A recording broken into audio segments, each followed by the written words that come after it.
case in Santa Clara, right, where there was somebody calling and she was about to lose her unit, and she said that, it wasn't up to code and they were making her move out, and it wasn't, they didn't know what she was going to do. And the person on the phone was like, okay, well, I guess we have to add her to the shelter wait list. Just on a whim.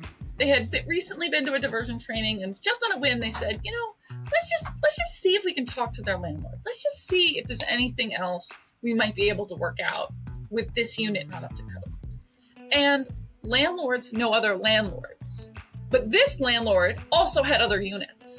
And Claire was able to have a conversation with that landlord so that they were able to identify another unit that would work temporarily while they fixed up that unit, right? And typically that unit might have been a couple $100s more than she normally paid month to month, right?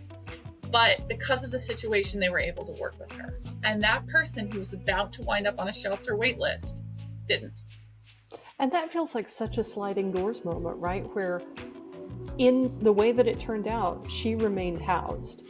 She maybe had to move her stuff into the new unit, and then she had to move her stuff back, so I'm sure it was inconvenient. But the other path that she avoided going down was the path where she has a long shelter stay and she's on a list for a housing unit that may or may not exist, and she's trying to battle her way through an under-resourced system.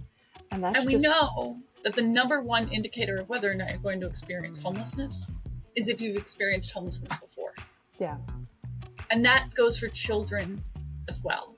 And so that's why it's so important that we prevent or we help somebody avoid that first touch, because it can avoid that cycle beginning for someone.